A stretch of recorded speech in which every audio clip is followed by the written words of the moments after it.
delivery? We absolutely will, because it matters and it's what we do. What do you think about those firms getting rid of office space and shifting their costs to people working from home? Does it work for you and for your family? There's no doubt of a potential positive impact on climate change, of course. Like everything, this isn't a binary argument, but I've never been more off the fence. In this vlog, my last, I'll explore the pros and cons of face-to-face and virtual delivery and considerations for a return to face-to-face. Working in our sector is always tough, including before COVID-19. And at Your Own Place, we were still a tiny organisation, living largely hand-to-mouth, trying to solve the intractable problems of our times. Before COVID-19, 99% of our delivery was face-to-face. Huge challenges have now been forced upon us, and there have been undoubted successes with this.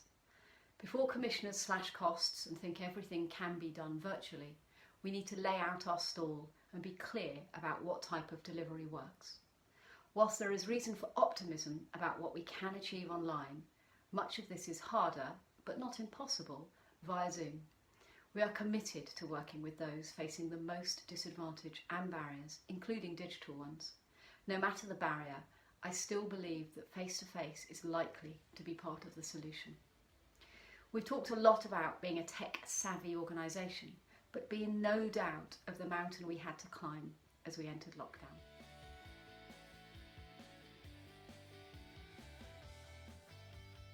As lockdown struck, our genuinely wonderful little team set about not just supporting people with wellbeing calls, but doing everything it took to make our offer accessible digitally. We understood enough already about people's digital barriers to know that however great our online offer was going to be, it would simply exclude some people by virtue of those barriers. However, this of course remains the case with our face-to-face delivery too. Somehow, when you've only one option, this reality becomes a lot more stark. And that's because online delivery is just another tool, just as face-to-face is. And who wouldn't want more tools in our work? Those we support and train make it work for them, and we're flexible to that. They may choose to keep their cameras off, stay quiet and take time out, but they're still engaged, especially as we create the means for them to be. Indeed, some people engage digitally who we had struggled to get in a room, precisely because they could have their cameras off. Equally, we can find ourselves working with people face-to-face, so desperate to get out of the house, that our face-to-face offer acts as some kind of respite and people are keen for the company. So like any tool, no one size fits all, and we will do all so well to remember this in our race back to face-to-face. So, going online.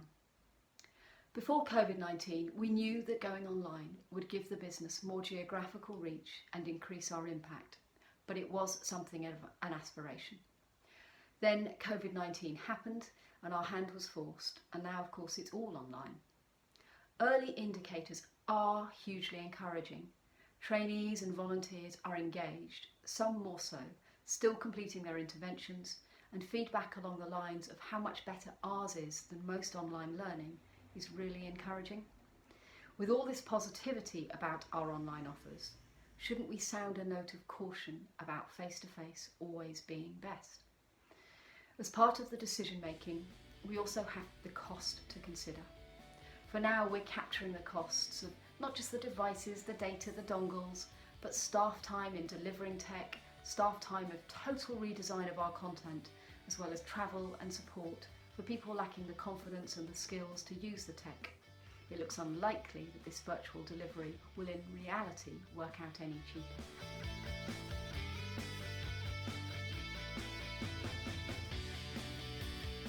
Hugging, physical contact and warmth and connection. What do they all have in common? They build connection. Whilst we're not necessarily big huggers at Your Own Place, our ethos is of care, warmth and connection. For now, I believe that our basic human needs are best served face-to-face with the vast majority of the time. We know that oxytocin is released through physical contact, And we know the smiles and relationships that are created on our face-to-face courses really matter. These are all the soft outcomes that come about that are lost in Zoom. Building social capital, meeting people that are going to be your neighbours, and sharing a spontaneous joke over the making of a cup of tea. We have no intention of losing these things that we know are core to achieving our mission. So what is next? I think a hybrid of digital and face-to-face looks increasingly likely. It would be great not to have lost all this work and its many successes.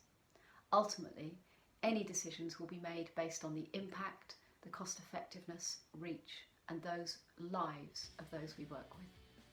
We will return to face-to-face delivery. We will return next summer for the buzz, the impact, and the laughs. So wrapping up, I hope you've enjoyed these vlogs as much as I have. We have covered a lot of ground and I really don't have all the answers. If we just find the time to pause and reflect about what we've all achieved, I think we have such solid foundations to build and recover from. Without denying the hardship many of us have experienced, there is huge opportunity for good in this imposed digital revolution.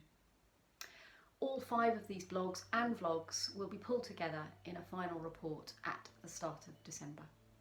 Thank you for joining me and all your feedback. Stay safe.